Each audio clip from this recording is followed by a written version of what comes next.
काय म्हणतोय, an object thrown vertically upward reaches a height of 500 metre, what was its initial velocity, how long will the object take to come back to the earth. आता हे 2 टप्प्यात आपण हा question solve करायचा आहे. पहिलं काय म्हणतं, एक ऑब्जेक्ट घेतलं आणि त्या ऑब्जेक्टला असं वरती टाकलं. या ऑब्जेक्टला वरती टाकल्यानंतर किती लांब गेलं वरती, 500 मीटर. 500 मीटर म्हणजे अर्धा किलोमीटर. लक्ष सगळ्यांचं, चला लक्ष द्या. वरती ऑब्जेक्ट टाकायचं आपल्याला, इनिशियल व्हेलोसिटी द्यावी लागेल त्याला काहीतरी, बरोबर आहे की नाही. अरे त्याला व्हेलोसिटी द्यावी लागेल, फोर्स लावावं लागेल, तरच वरती जाणार आहे. मग जेवढी इनिशियल व्हेलोसिटी जास्त तेवढा तो ऑब्जेक्ट जास्त वरती जाणार. मग त्यांनी सांगितलं तो जो ऑब्जेक्ट आहे, गिव्हन काय काय दिले बघा याच्यामध्ये, गिव्हन काय काय बघा, बघा गिव्हन काय ह्याच्यामध्ये, एक ऑब्जेक्ट आहे, लक्षात सगळ्यांचं, एक ऑब्जेक्ट आहे, त्या ऑब्जेक्टला काय केलं आपण वरती टाकलंय. आता वरती टाकत असताना तो किती लांब गेलेला आहे रे, तर त्याचं जे डिस्प्लेसमेंट झालेलं आहे, हाईट आहे, तर ते किती आहे, 500 मीटर आहे. आता मला सांगा, एका पर्टिक्युलर हाईटला गेल्यानंतर त्याची फायनल व्हेलोसिटी काय येते, 0 येते. कोणताही ऑब्जेक्ट घेतला, जसं बॉल घेतला आणि बॉलला वरती टाकलं, कितीही जोरात टाकला बॉल, तर एका लेवलला जातून त्याची व्हेलोसिटी किती होते, 0 होते. मग मला सांगा त्याची जी फायनल व्हेलोसिटी आहे, तर फायनल व्हेलोसिटी किती असेल, 0. मग इथे मी काय घेणार, व्ही. फायनल व्हेलोसिटी कोण असतं, व्ही असतं. V is equal to 0 metre per second. अजून काय दिलं आहे, what was its initial velocity, आपल्याला यू काढायचं आहे. सोबत काय दिलेलं आहे, जीची व्हॅल्यू दिली ॲक्सेलरेशन ड्यू टू ग्रॅव्हिटी, ते दिलेलं आहे 10 मीटर पर सेकंड स्क्वेअर. या हे आपल्याला एवढं दिलेलं आहे, दिलं की नाही. तर आपल्याला 2 गोष्टी काढायच्या आहेत. एक काढायचं आहे इनिशियल व्हेलोसिटी, म्हणजे यूची व्हॅल्यू काढायची आहे, आणि दुसरं काढायचं आहे तुम्हाला जाऊन वापस यायला वेळ किती लागला, ती काढायचं आहे. Total time required to come down, म्हणजे जाणार आणि वापस येणार. आता आपल्याला सगळ्याला माहिती आहे, जेवढा वेळ जायला लागतो तेवढाच वेळ घरून तुम्हाला इथं क्लासला यायला जेवढा वेळ लागणार तेवढाच क्लासवरून घरी जायला वेळ लागणार. कुणाचं तर काय काय मुलांचं वेगळं असतं. आता डेडलाईन असते 3 वाजता क्लास आहे, मग आपण फास्ट येतो 3 वाजता, पण 6 वाजता घरी जायची डेडलाईन असते का, नाही. निवांत असं पाय टाकत असं निवांत गप्पा मारत आपण घरी जातो. येताना 10 मिनिट लागतात, घरी जाताना 20 मिनिट लागतात कधी कधी. तसं झालं पाहिजे का, नाही. सायन्स काय सांगतं, जेवढा वेळ यायला लागला पाहिजे तेवढाच वेळ जायला लागला पाहिजे. जसं ऑब्जेक्ट वरती टाकलं आहे, वरती जेवढा वेळ लागतो जायला तेवढाच वेळ यायला लागला पाहिजे. सोपं आहे की नाही, येस. तर मग ते काढायचं आपल्याला. आता 1 बाय 1 काढू. अगोदर आपण हे काढूया यू. मला सांगा, न्यूटनचं असं कोणतं इक्वेशन आहे ज्याच्यामध्ये सगळेजण आहेत, फ्रॉम न्यूटन्स विच इक्वेशन,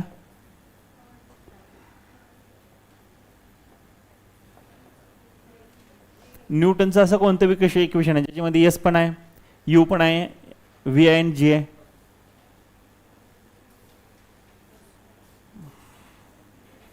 सांगा. थर्ड इक्वेशन आहे का, आहे ना थर्ड इक्वेशन. गांधी सर सांगा थर्ड इक्वेशन काय, थर्ड इक्वेशन सांगा. V square equal to u square plus 2as आहे का बघा. व्ही आहे तुमच्याकडे, यूची व्हॅल्यू काढायची आहे, पण नंतर एची व्हॅल्यू दिलेली आहे तुम्हाला. ए म्हणजे जी म्हणजे ॲक्सेलरेशन ड्यू टू ग्रॅव्हिटी, हा तुम्हाला दिला आहे. आता वरती जात असताना acceleration due to gravity plus असेल का मायनस असेल, वरती जात असताना ऑब्जेक्ट काय असेल, सांग संग्राम. कसं असेल प्लस, जी म्हणजे काय असतं, ॲक्सेलरेशन ड्यू टू ग्रॅव्हिटी म्हणजे ॲक्सेलरेशन. मी काल सांगितलं ॲक्सेलरेशनची 3 टाईप असतात. एक असतं पॉझिटिव्ह ॲक्सेलरेशन, दुसरं असतं निगेटिव्ह ॲक्सेलरेशन, तिसरं असतं झिरो ॲक्सेलरेशन. पॉझिटिव्ह ॲक्सेलरेशन कसं कधी असतं, इफ व्हेलोसिटी इन्क्रीजेस. मला सांगा, खालून बॉल जेव्हा वरती टाकतो आपण तेव्हा व्हेलोसिटी वाढते का कमी होते, कमी होते. मग कमी होत असेल तर ॲक्सेलरेशन निगेटिव्ह का पॉझिटिव्ह, कळते सगळ्यांना. हे पाठ करायची गरज आहे का, नाही. समजून घ्यायचं आहे, लक्षात ठेवायचं आपल्याला, बरोबर आहे. मग मला इथे एची जी व्हॅल्यू असेल तर ही कशी असेल राजानो, मायनस असेल. मग इथे येणार आहे -10 मीटर पर सेकंड स्क्वेअर. आता ह्या काही गोष्टी अशा हिडन असतात. म्हणजे काय सांगितलं आहे, an object thrown vertically upward, म्हणजे तुमच्या लक्षात आलं पाहिजे इथं ॲक्सेलरेशन हे निगेटिव्ह आहे. तुम्हाला गिव्हनमध्ये दिलं इथं g is equal to 10 metre per second square, इथं तुम्हाला प्लसमध्ये दिले, पण काय म्हणलं आहे, ऑब्जेक्टला वरती टाकले तर तुमच्या लक्षात आलं पाहिजे हे की हे ॲक्सेलरेशन कसं आहे, निगेटिव्ह आहे. कळते सगळ्यांना. मग इथं प्लस मायनसमध्ये गडबड झाली की पुढचं सगळं आन्सर चुकतं. मग ठेवूया आपण व्हॅल्यू सगळी इथे. व्हीची व्हॅल्यू किती आहे, व्हीची व्हॅल्यू किती आहे, 0, which is equal to u square plus 2 into एची व्हॅल्यू सांगा, -10 आहे का, इंटू एची व्हॅल्यू किती आहे, 500. पुढं सॉल्व करूया. 0चा स्क्वेअर किती, 0, यूचा square u square plus minus 2 into 10 into 500 किती येईल, 2 इंटू 10 20, 20 इंटू 500, बरं जाऊ द्या, 10 इंटू 500, अरे 500च्या 10 नोटा किती झाले? 5000 झाले की नाही झाले? 5000, 5000 इंटू 2 10,000, म्हणजे इथे काय येणार आहे? -10,000. आता मला सांगा इथं -10,000 आहे, साईड चेंज केल्यानंतर काय होणार आहे? +10,000. That is we can write here u square which is equal to 10,000. आता आपल्याला काय करायचं आहे? u स्क्वेअर नाही पाहिजे, आपल्याला u पाहिजे. मग काय करणार तुम्ही? स्क्वेअर रूट घेणार, बरोबर आहे. मग पुढे लिहिणार तुम्ही काय लिहिणार? Taking square root on both side. दोन्ही साईडचं आपण स्क्वेअर रूट घेतलं तर काय येणार आहे बघा? u स्क्वेअरचा स्क्वेअर रूट u आणि 10,000चा स्क्वेअर रूट काय असतं? 100. हा आला आन्सर तुमचा 100 मीटर पर सेकंद. आले का बघा बरं? आले की नाही? मग तुम्हाला इथे विचारलं होतं, काय विचारलं होतं? What was its initial velocity. आपण सांगायचं therefore initial velocity of an object is 100 metre per second. Clear आहे? बघा हे ताई बघ. आता हे झालं अर्ध सम, अजून अर्ध आपलं राहिलेलं आहे. हे आधी बघा, समजून घ्या, नंतर पुढचं लगेच सांगतो. ओके, थोडीशी जागा नसल्यामुळे इथं आता पुढचं काढण्यासाठी मला सांगा असं कोणतं इक्वेशन आहे? आता दोन्ही कोणतं इक्वेशन यूज करा, पहिलं किंवा दुसरं. S is equal to ut plus half a t square किंवा v is equal to u plus a t. टीची व्हॅल्यू निघून जाईल. फॉर टाईम इथं लिहितो मी, for time t is equal to, बघा फॉर टाइम काय आपण लिहिणार आहे? फ्रॉम न्यूटन्स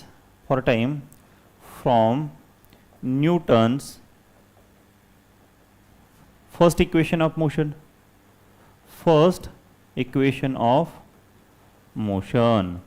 काय? v इज इक्वल टू सांगा u प्लस एटी आहे की नाही? मग v ची व्हॅल्यू किती आहे? 0.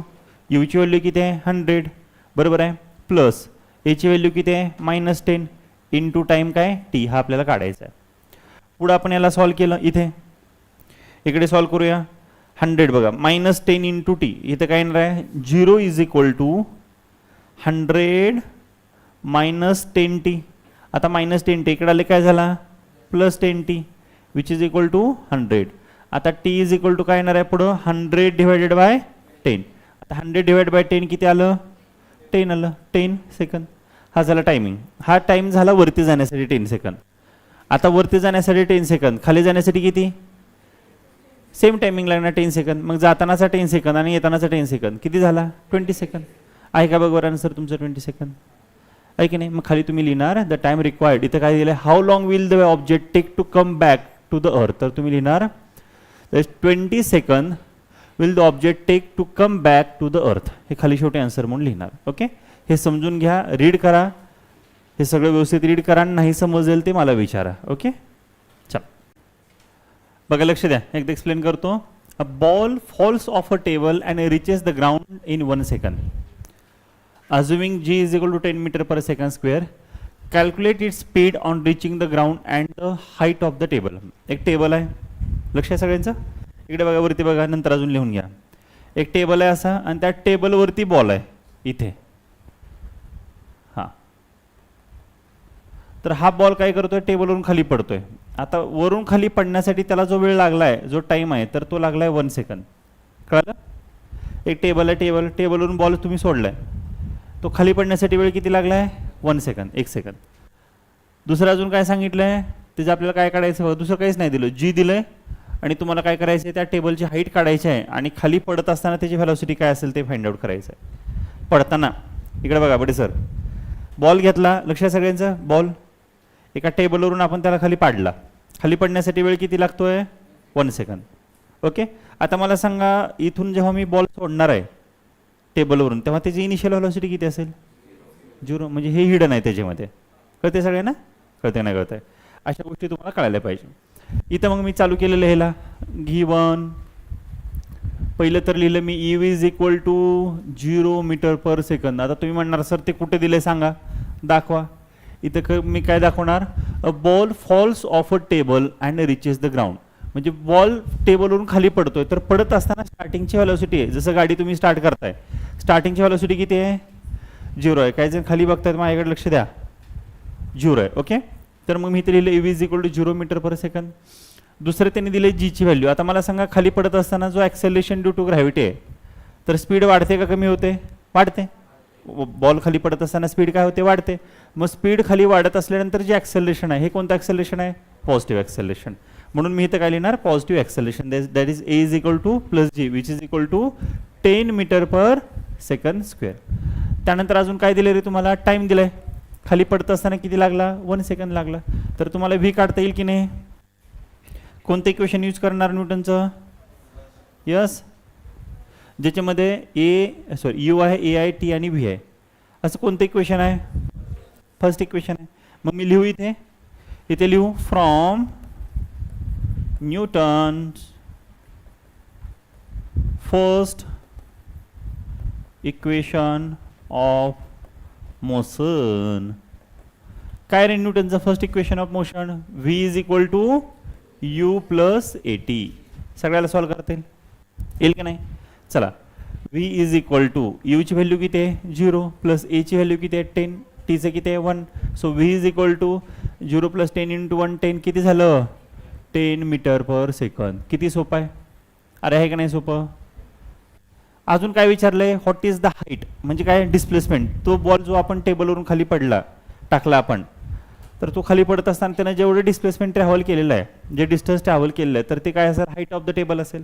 मी तुम्हाला टेबलची हाईट काढायची आहे, म्हणजे तुम्हाला काय काढायचं आहे? यस फाइंड आउट करायचं आहे. यस. मग कोणा त्यासाठी म्हणलं लिहिलं आपण? पण काय विचारलंय? Region and what is the height of the table for height of the table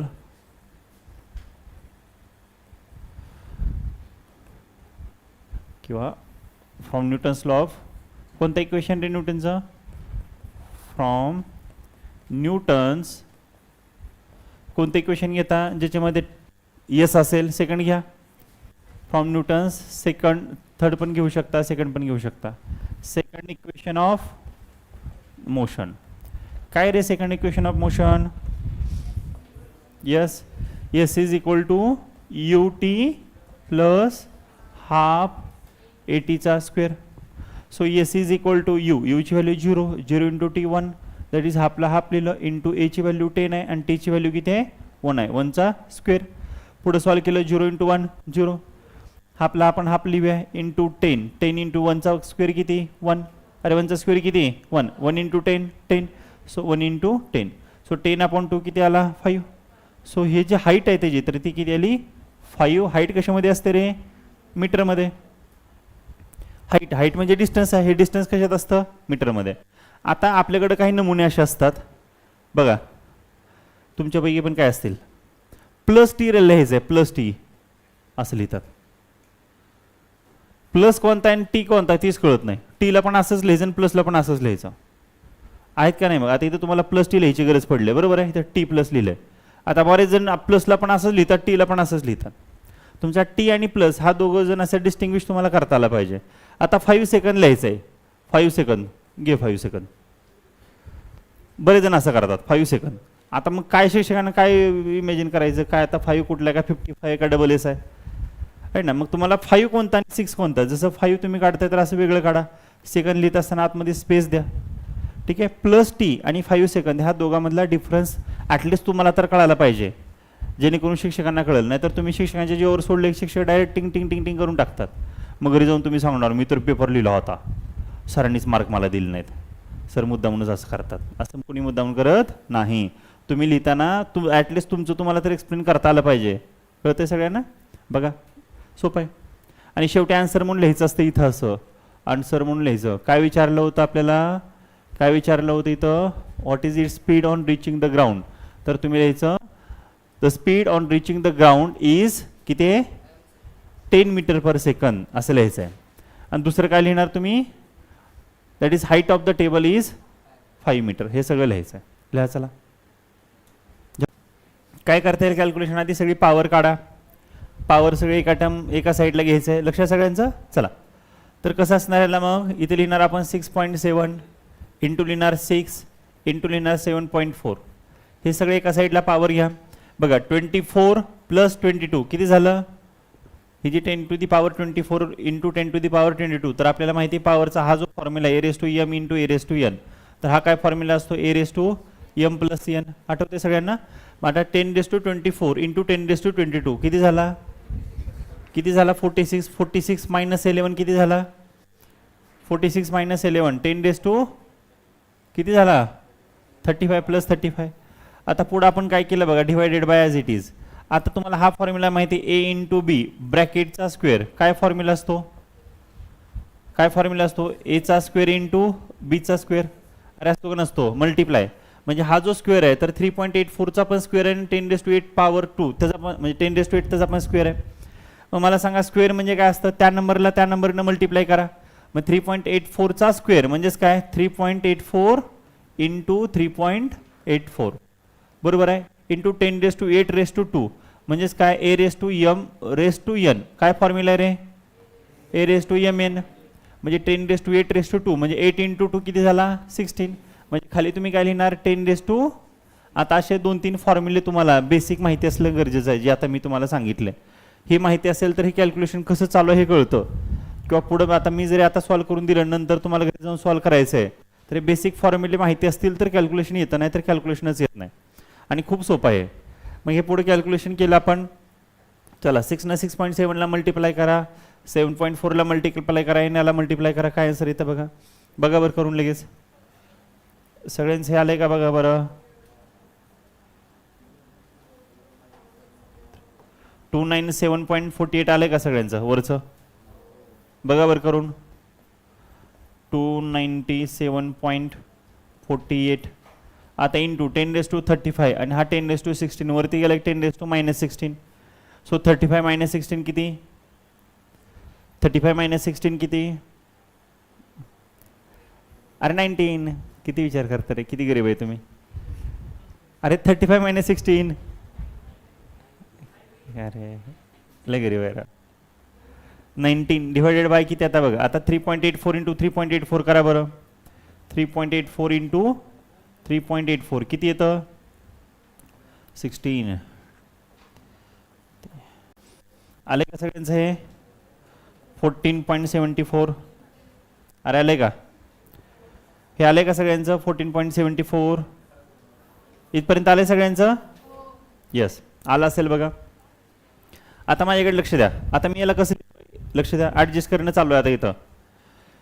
याला मी काय करतो, 297 नंतर पॉईंट होता तर एकनं पॉईंट मी लेफ्टला लिहितो. इथं लिहितो मी 29.748. आता एकनं जर पॉईंट लेफ्टला गेला तर एकनं पॉवर काय होत असते? वाढत असते. म्हणून मी इथं लिहिलं 10⁻20. लक्ष द्या रे, नंतर तुम्हाला क्वेश्चन पडेल. हा इथं 19 होतं सर आणि इथं 20 कसं काय लिहिलं? मी काय लिहिलं, इथं हा जो पॉईंट होता तर तो लेफ्ट साईडला आणला मी. हा 7 नंतर होता तर मी काय केलं आहे, इथं 29 नंतर आला. अरे केलं की नाही केलं आहे? इथं 3 डिजिट नंतर होता, इथं 2 डिजिट नंतर आला. लेफ्टला एकनं पॉईंट आला म्हणून एकनं पॉवर वाढली. जिथं 19 होतं इथं 20 झालं. आणि खाली किती आहे बघा? 14.74.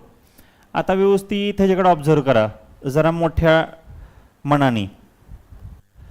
29.74 म्हणजे 29 रुपये 74 पैसे थोड्या वेळासाठी, म्हणजे जवळपास 30 रुपये. 29 रुपये 0.74 आणि हे 14.74 म्हणजे जवळपास 15. जवळपास अप्रॉक्सिमेट, ॲक्युरेट नाही. म्हणजे हा 29.74ला मी इथं 30 घेतो आणि हा 14.74ला मी इथं 15 घेतो. मग 30 डिवाइड बाय 15 किती? कळालं का? मग तुमचा आन्सर आहे 2 इंटू 10⁻20. आहे का बघा आन्सर? आहे का? हा जो फोर्स आहे दोघांमधला न्यूटन, चेक करा बरं आहे का? आता हे ॲक्युरेट येत नाही आहे, अप्रॉक्सिमेट येत आहे, जवळपास येत आहे. तर आपण जवळपास काढलं आहे. आता हे जे आन्सर आहे हे कधीही चेंज होणार नाही. लक्षात रे, हे जे आन्सर आहे मी जरी काढले तर हेच येणार आहे, तुम्ही जरी काढले तरी हेच येणार आहे. हे का बरं चेंज होणार नाही? कारण हा फोर्स आहे दोघांमधला. कोणामधला? अर्थ अँड मूनमधला. आता अर्थ आणि मून ह्या दोघांमधला फोर्स कशावरती डिपेंड आहे? अर्थच्या मासवरती, मूनच्या मासवरती आणि दोघांतल्या डिस्टन्सवरती. ह्या सगळ्या व्हॅल्यू कॉन्स्टंट आहे. मग काय करायचं, तुम्हाला जेव्हा जेव्हा हा क्वेश्चन विचारला जाईल तर हे आन्सर लर्न करून ठेवायचं. The gravitational force between earth and moon हे किती फिक्स आहे? किती आहे? 2 इंटू 10⁻20 न्यूटन. कळते सगळ्यांना? घ्या आता लिहून. आधी काय काय घेऊन दिले. आता ह्याच्यामध्ये सुद्धा हा जो सम आहे, लक्षात सगळ्यांचा, लक्षदारीपणानंतर लिहा. ह्या सममध्ये सुद्धा सगळ्या व्हॅल्यू स्टँडर्ड आहेत, काहीच व्हेरिएबल नाही आहे. म्हणजे काय बघा, काय काय गिव्हन दिलं आहे सांगा, तुम्ही सांगा मला आता काय काय गिव्हन आहे, मी नाही सांगत.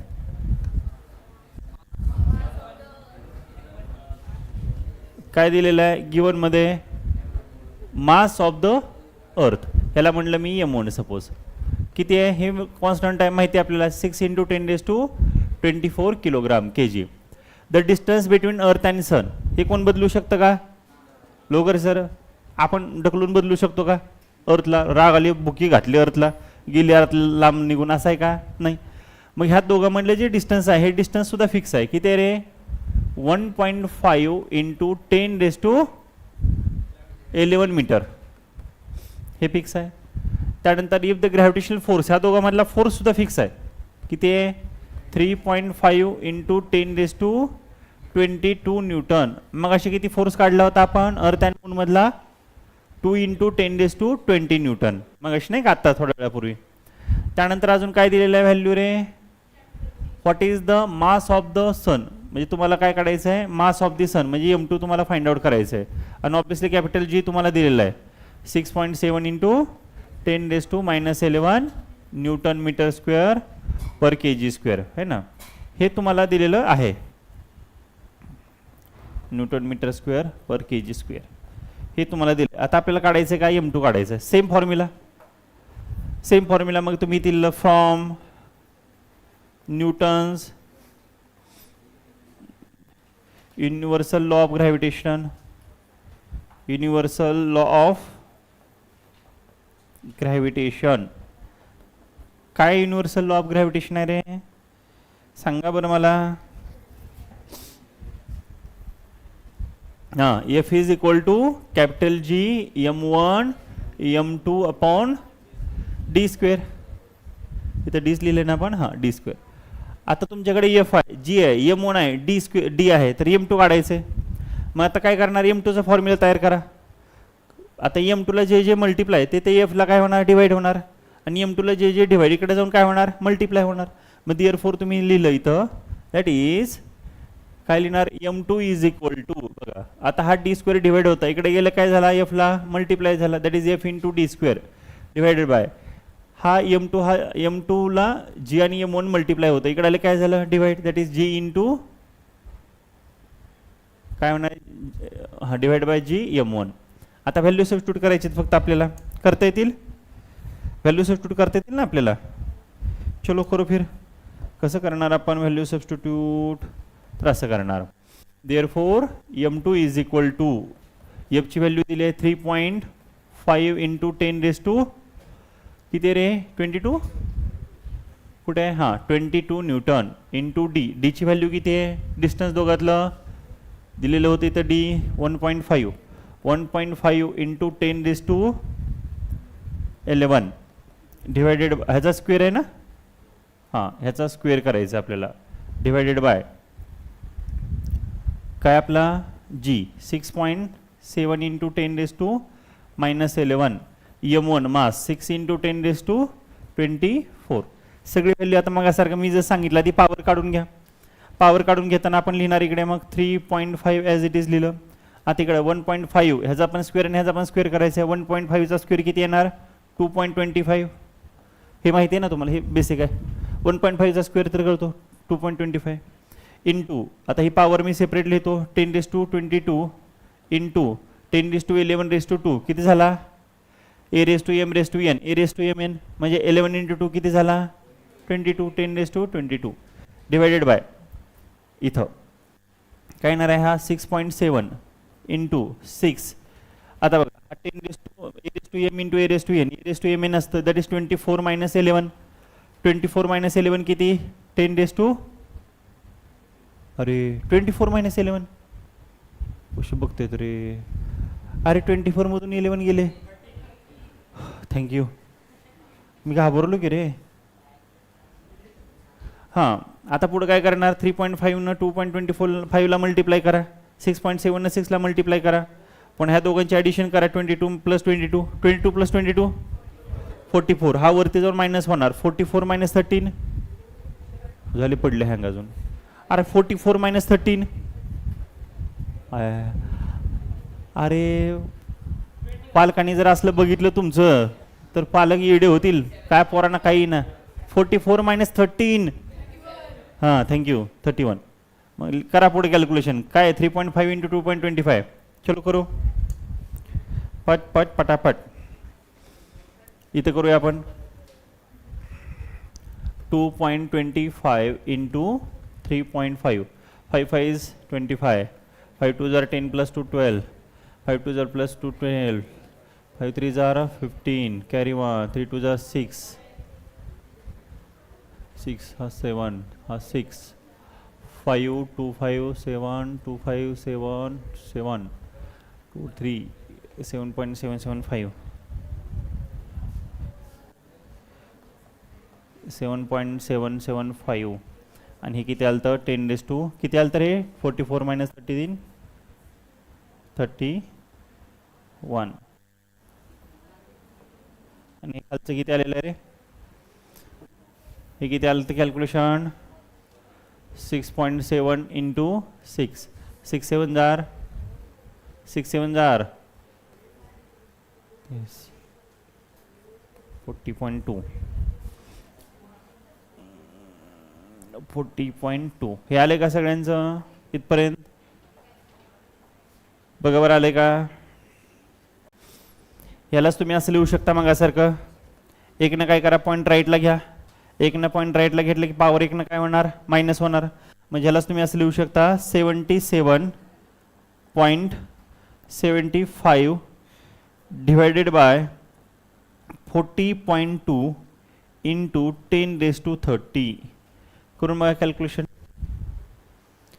असलं कॅल्क्युलेशन येईल ना करतं ना डिजिटचं कॅल्क्युलेशन. हे करून बघा काय येतं मला सांगा.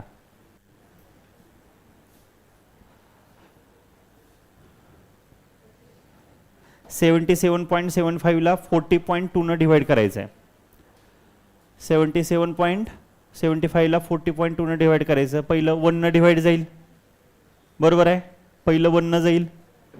त्यानंतर पॉईंट जाईल तुम्हाला 0 घ्यावा लागेल. पुन्हा 9 जाईल आणि अजून काहीतरी पुढे डिजिट येतील. बघा कॅल्क्युलेशन करून. हे जवळपास आलं पाहिजे तुमचा आन्सर. पहिलं तर 1 जाणार आहे. पॉईंट घ्यावा लागेल 9 6 इंटू 10 रेज टू 30. काय काढलं आपण मास काढलंय त्यामुळे काय असणार kg m2.